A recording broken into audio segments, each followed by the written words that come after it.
Moustapha Ndiaye. Je suis travailleur à la SOTRAC. Je suis le deuxième vice-président du GIE André Garimou, représentant des travailleurs de la SOTRAC au conseil d'administration de Dakar Dem-Dikk.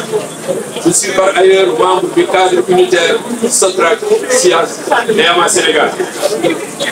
Chers amis, par ma voix ce soir, je crois que nous sommes à notre dernière manifestation. Parce qu'aujourd'hui, nous avons épuisé tous les recours qu'il fallait. Nous avons épuisé tous les recours légaux pour réclamer notre argent, notre dû à l'État du Sénégal qui est là. Il est bon, par un bref rappel, dire que ces sociétés ont été dissoutes par la simple volonté de l'État.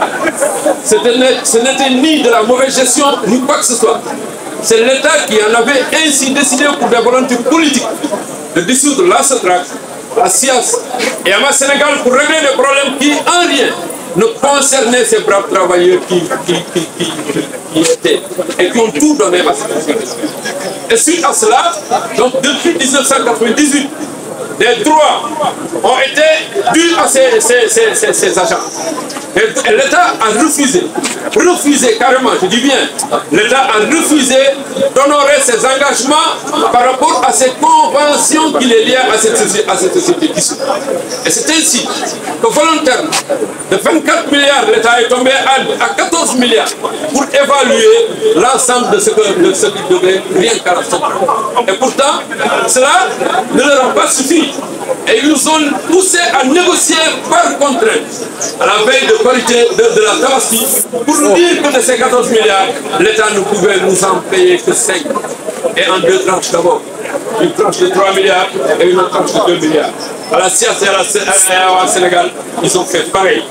Ils nous ont poussé à des négociations par contrainte, ce qui est rejeté par tous les textes de droit. Et c'est pourquoi, maintenant que nous sommes au bout, maintenant que nous avons épuisé les moyens de recours légaux, c'est-à-dire les marches, les grèves de la faim, les sit-ins, je ne sais pas, les visites chez les guides religieux, coutumiers, politiques et autres, après les rencontres avec les personnalités de l'État, dans tous ces démembrements, nous voilà aujourd'hui présents devant nos familles, nos femmes, pour passer à notre dernière manifestation qui est cette marche. Et nous faisons savoir à l'État que si réellement ECHO n'est pas, ils n'ont pas donné ECHO à nos revendications, nous leur portons responsables de tout ce qu'ils feront demain. Parce que nous avons épuisé les moyens et nous n'avons plus de force. Nous n'avons plus de force pour faire des manifestations comme celle-ci. Vous avez dû constater de vous-même que du Géno à Djokol, on a déjà évacué 4 personnes qui n'ont pas pu braver le soleil. Et pourtant, ils étaient là pour revendiquer leurs droits. Et nous avons constaté également que toutes les autres entités qui ont revendiqué leurs droits face à cet État ont été payées et intégralement, comme l'a dit Moustapha Ngom. Les étudiants, pourquoi? Simplement parce qu'ils ont encore des moyens de contraindre l'État. Les enseignants, pourquoi? Simplement parce qu'ils ont les moyens de paralyser l'enseignement. La santé, pourquoi? Les agriculteurs, comme on les appelle, les opérateurs économiques, pourquoi? Parce qu'ils ont les moyens de contraindre l'État. Ils ont choisi, nous les faire. Nous qui n'avions aucun moyen de contraindre, de nous malmener, de nous presser du nez, de nous étrangler pour éviter de nous payer 8 milliards. Cette maigre somme de 8 milliards.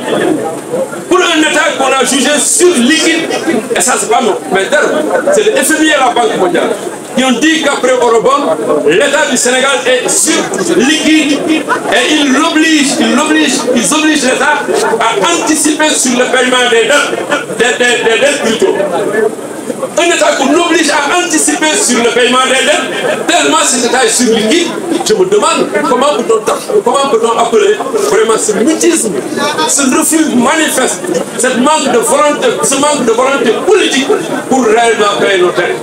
On ne sait pas comment qualifier ça. Et surtout un État à la tête duquel nous avons un jeune de 44 ans, un jeune qui devait avoir une réaction autre que ce que nous voir aujourd'hui.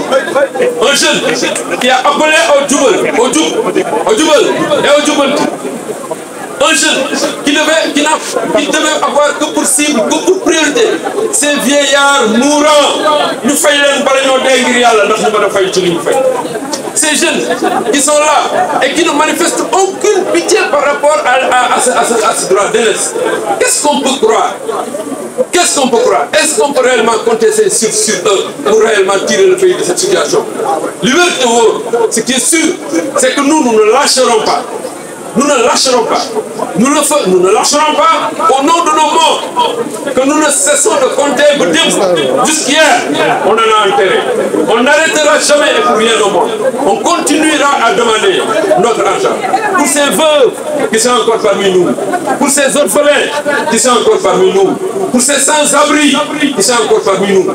Pour ces détraqués mentaux qui sont encore parmi nous. Pour ces disparus à jamais et qui ne reviendront jamais à leur famille tant qu'ils ne sauront pas qu'on est en train de payer nos droits.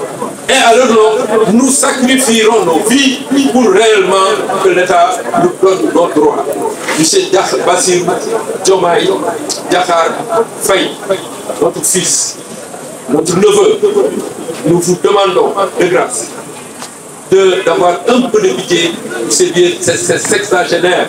C'est vous qui avez dit, qui avez pris l'engagement le 1er mai.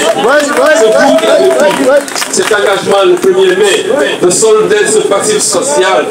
Mai, juin, juillet, passif social, passif Faye. Payez-nous notre argent.